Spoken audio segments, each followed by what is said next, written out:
friends, it's Skye King back again with another dive into rebel optimism. Before we get started, I just wanted to name something up front. Being able to adapt as a leader doesn't start in boardrooms or strategy decks. It usually shows up first in everyday moments when plans quietly fail and things fall apart. And that's why I want to start today with a very human story. A few months ago, I had these big plans. I was really excited about our annual Halloween party and later a winter solstice gathering, thinking about food and themes and the experiences I wanted to create for people. And then life intervened. I had surgery scheduled for October 27th and learned that recovery was going to be lasting through the end of December. Womp womp, right? My two favorite events of the year not happening, and I was bummed. I wasn't feeling the holiday spirit at all. I was really struggling to adapt to all these obstacles that I hadn't planned for. And then my husband asked me a simple but surprisingly hard question. What can we still do to bring a little holiday cheer our way? It took me a minute to understand why that question felt so hard. What was the real problem? When I realized that it didn't have a straight or one right answer, it was more about wanting to create the conditions that would make those moments meaningful and to push forward those traditions that I loved. So for me, that meant connecting with family and friends during those times. So instead of the big gatherings, we shifted. We carved pumpkins before surgery.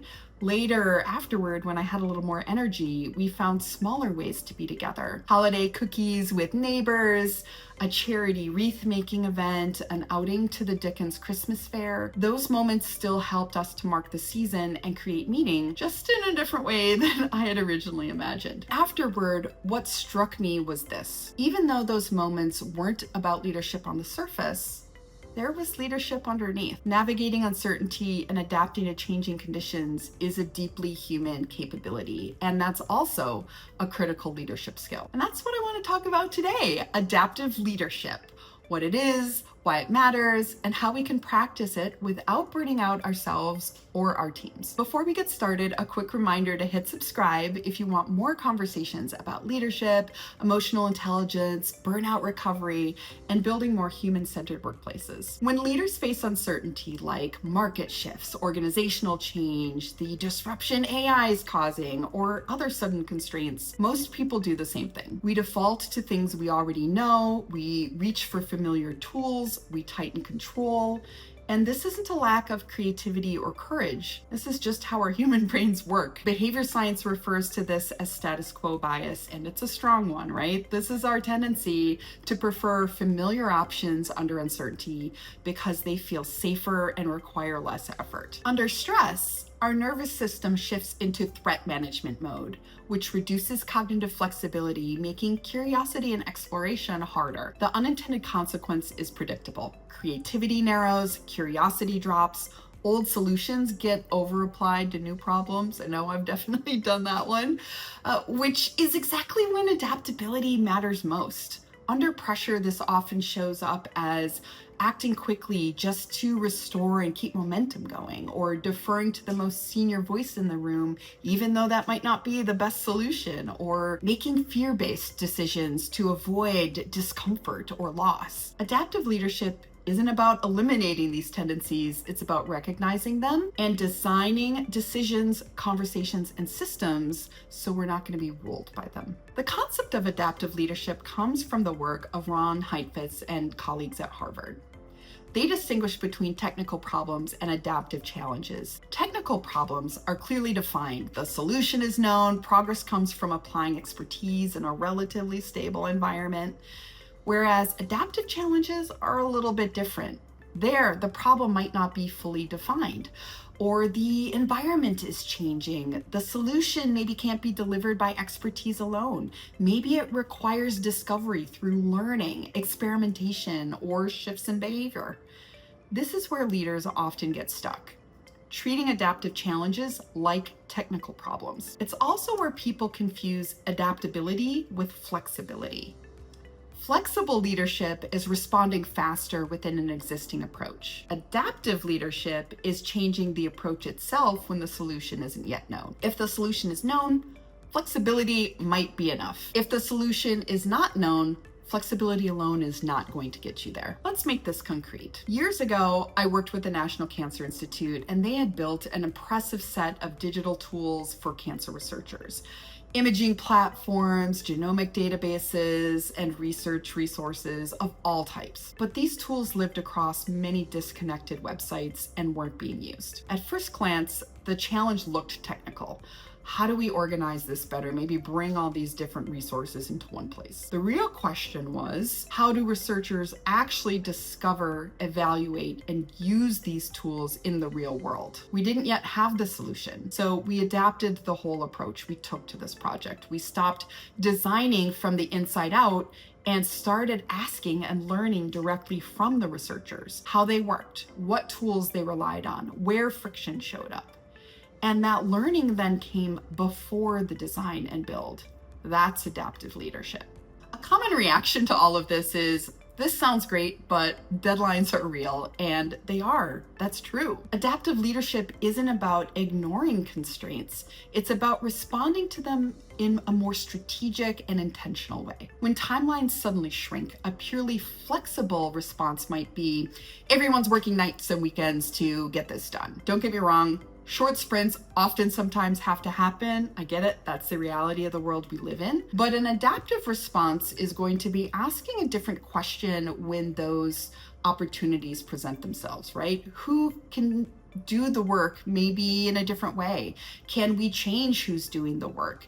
Can we bring in a specialist, or maybe ship this as a beta or do a phased release? What has to be true, at this point in time? What can evolve? These are all questions that we can pose. Instead of moving forward right away with the status quo, we can take a new approach. This is not about avoiding delivery or those due dates.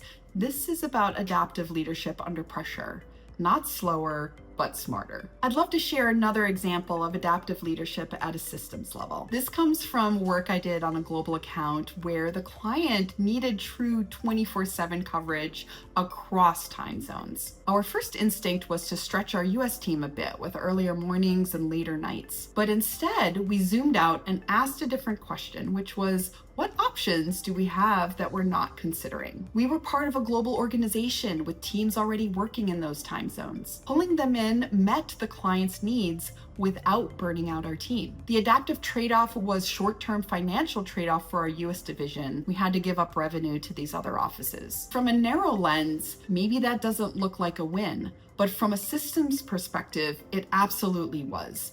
The client was served better, the relationship was strengthened, our team didn't burn out, and reciprocal opportunities followed with those groups that we engaged with. Adaptive leadership asks leaders to optimize the system, not just their slice of it.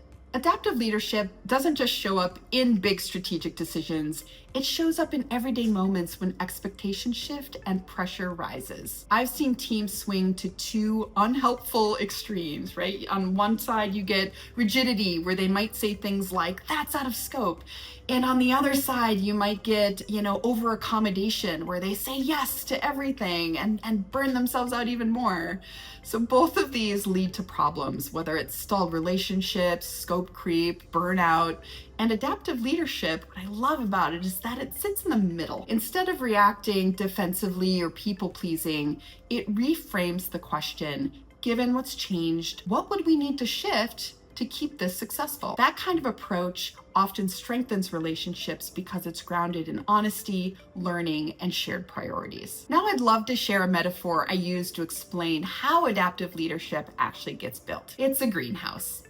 A greenhouse isn't about forcing growth.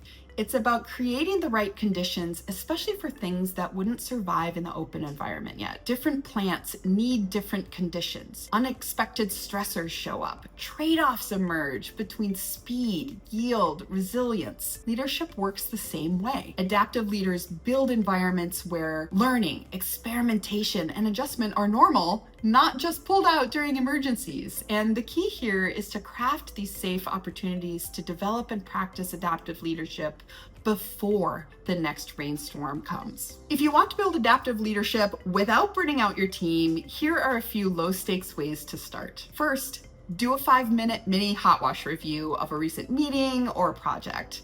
What worked? what didn't, what surprised us, what would you do differently next time? Second, ask one what if question. What if this shipped as beta? What if we optimized for learning instead of perfection? Third, ask what conditions people are actually operating under and what would help them to do their best work. These are small practices, but over time, they build real adaptive capability. When I think back to Halloween and the winter solstice parties that didn't happen, I no longer see failure. I see small human rehearsal. Adaptive leadership isn't about having the right answer. It's about staying responsive, reflective, and resilient as reality changes. It's built in low-stakes experiments or in reflection, not just action. It's built in curiosity instead of control. So here's my invitation for this week. Find one small place to practice adapting. On purpose, try it, just try it, notice it, adjust as needed, and see how leadership capability can be built under pressure long before the pressure hits. Thanks for spending this time with me. If this resonates, please feel free to share this video with a leader who could use a little more rebel optimism and maybe a little nudge toward more adaptive leadership. You've got this.